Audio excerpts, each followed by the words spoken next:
Et donc salut à toutes et à tous. Alors oui, pour le micro-cravate, ça va donc bientôt arriver. Excusez-moi vraiment pour le son, il est plus que médiocre et je le sais, je m'en excuse complètement. Mais aujourd'hui donc on va parler du nouvel épisode de Super Dragon Ball Heroes. Donc l'animé promotionnel pour le jeu vidéo qui se trouve actuellement au Japon. Puisqu'en France on est incapable de l'importer, d'avoir ce jeu vidéo de psychopathe. Donc on va parler de l'animé promotionnel, épisode numéro 5 si je ne me trompe pas. Alors d'abord on continue avec Goku Super Saiyajin God versus Cumber. Sachez tout d'abord qu'on n'aura pas du tout de réponse sur la ressemblance entre Goku et un probable Yamoshi, comme quoi Cumber connaîtrait Yamoshi, etc. J'ai déjà fait une vidéo théorie sur ce fameux Super Saiyajin God qui ressemble à Yamoshi, qui pourrait avoir un lien entre Yamoshi et Cumber. Que pourrait être ce lien? Il y a une théorie en question sur la chaîne, je vous invite à aller voir tout ça. Donc ensuite on apprend via Fu que son laboratoire a complètement été détruit par Xenogoku et Xenovegeta, qui eux-mêmes par la suite vont donc venir à sauver Goku, Vegeta, Trunks et Mai. Donc on a l'apparition de Goku, enfin du Xenogoku SSJ4 et du Xenovegeta SSJ4 qui sauvent la vie de Vegeta et de Goku. Donc les deux univers qui se croisent complètement et c'est hyper cool de voir même un Vegeta Super Saiyajin 4. Et donc c'est encore une fois un peu la scénarisation et tout ce qui est fait autour de l'épisode qui est un peu dérangeant, c'est encore une fois le fait que Goku soit prêt à mourir des coups de Cumber et que Vegeta reste regardé. Que Vegeta, même si c'est la suite un peu de l'animé donc Dragon Ball Super, que normalement ils ont les mêmes pouvoirs, etc. Vegeta a quand même un SSJ Blue et sûrement donc la forme Shinka, donc la forme évolution. Donc Vegeta aurait pu frapper Cumber pour éviter la mort de Goku. Trunks Ikairi, pareil. Mai aurait pu faire fusionner Trunks et Vegeta, mais pas du tout. Pas du tout, il reste regarder Goku mourir, Goku qui va frôler la mort et c'est complètement dommage parce que oui, je pense que sans Xenovegeta et Xenogoku qui apparaîtrait, oui, Goku serait mort parce que là il reste complètement en spectateur, tout comme la fusion de végétaux normal, hein, le végétaux de Goku et de Vegeta, qui regardait Trunks frôler la mort. Et encore une fois, c'est vraiment dommage, il n'y a pas une très belle scénarisation. Et c'est pareil pour la fusion de Xeno Vegeta et Xenogoku en Xeno Vegeto SSJ4. Il n'y a pas Mai qui va prêter les Potara. On ne sait pas trop eux-mêmes d'où ils sortent leurs Potara. C'est très spécial. C'est très spécial, mais n'oublions pas que voilà.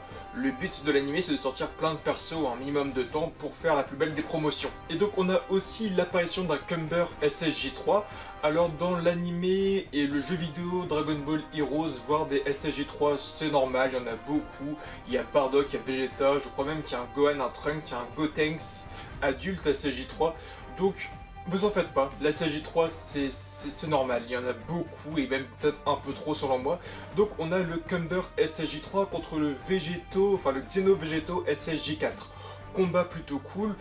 Après, il y a un grand débat actuellement, est-ce que le Xeno Vegeto SSJ4 est plus puissant que le Vegeto Blue?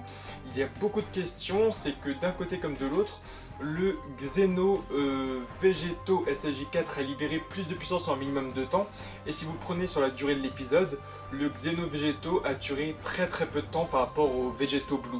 Donc pour moi, non, il pourrait être de force largement équitable, de même puissance, sauf que là, ils ont libéré tout leur pouvoir pour une seule attaque. Donc ça pourrait expliquer tout ça. Mais ça reste vraiment à voir encore une fois, il y a un grand débat, et on n'aura pas de réponse officielle avant que quelqu'un du staff réponde oui ou non à la puissance d'un Xeno Vegeto SSJ4 par rapport à un Vegeto Blue. Avant ça, il n'y a pas de possibilité.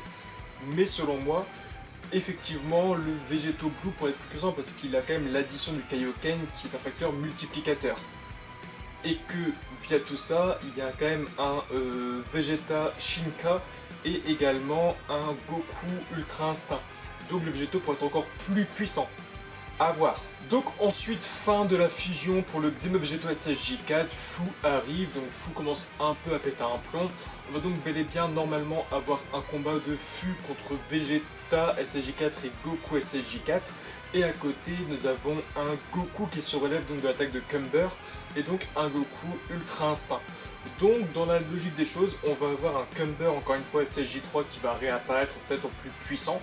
On aura Fu avec son super Fu, son mode, le Xeno Goku SSJ4, le Xeno Vegeta SSJ4, le Goku Ultra Instinct maîtrisé, non pas la forme symptomatique, mais bel et bien la forme maîtrisée. Et pour l'instant, donc Vegeta et Trunks qui se touchent à nous dans un coin de la planète prison. Donc on verra ce que donne bien sûr le prochain épisode, mais encore une fois, je vous le dis, chaque semaine, chaque mois, on sort beaucoup de persos, beaucoup de transformations, comme le Xeno Vegeta SSJ4 et sa puissance, le Xeno Vegeta SSJ4, là on a eu le Cumber SSJ3, et on a le Goku Ultra Instinct qui se relève quasiment en fin d'épisode ou pour la preview. Donc quand même 4 persos assez sympas. Même si le Goku SSJ4, même si le Goku Ultra Instinct n'est pas un nouveau perso, il a un nouveau style via cette nouvelle forme, ce nouveau design, on va dire, du Kimono Capsule Corporation. Donc voilà, c'est quand même 4 persos inédits avec soit un changement de tenue, soit un changement voilà, de look, de pouvoir ou bien de timeline.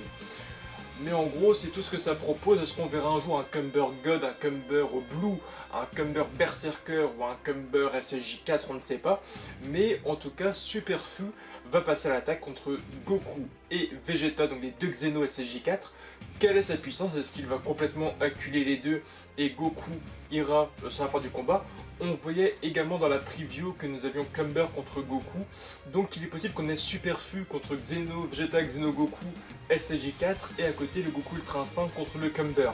Moi ce qui me déçoit encore une fois, c'est que heureusement qu'il y a le Xeno Vegeta, SSJ4, parce que notre Vegeta, qui a le Super Saiyajin Blue Shinka, donc la forme évolution qui a mis en PLS Toppo, qui était le futur Akaishin, ne fait rien du tout.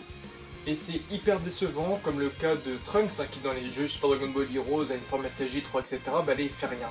Et c'est vraiment dommage qu'ils soient un peu en PLS, ils sont vraiment dans le coin de la planète prison avec Mai, et c'est vraiment dommage. En tout cas, je vous dis à très bientôt pour de nouvelles vidéos, je vous aime fort, bye tout le monde, like, commente, abonne-toi Facebook, Twitter, Instagram et Snapchat. Il n'y a pas beaucoup de théories à faire, etc., puisqu'au final on a juste à suivre un peu le trailer aussi du jeu vidéo, pour voir ce que va devenir un peu cette chose. Le combat SSJ4 Végétaux et le Végétaux Blue contre Cumber SSJ3, on l'avait déjà découvert il y a 2 semaines. On savait qu'il y aurait un SSJ3 Cumber, etc. Après, j'aurais bien aimé avoir un Cumber avec des cheveux plus longs, avoir un super fou un peu mieux travaillé, avoir une fusion qui dure plus longtemps, parce que oui, les fusions ne durent jamais très longtemps dans Dragon Ball et c'est dommage, on n'a pas le temps de profiter de ce design. Et puis voilà, moi niveau design, le Végétaux SSJ4 me plaît, mais il change pas des masses non plus. Hein. Il a toujours cette couleur de cheveux très basique et il ressemble beaucoup à voilà, un Vegeta SSJ4. Je trouve, enfin, il a pas un grand changement au niveau style ni rien. Il est très basique je trouve, mais surtout qu'il n'a pas fait grand chose dans l'épisode, à part lâcher toute son énergie d'un coup, il a rien fait de spécial. En tout cas, je vous aime fort et bye tout le monde.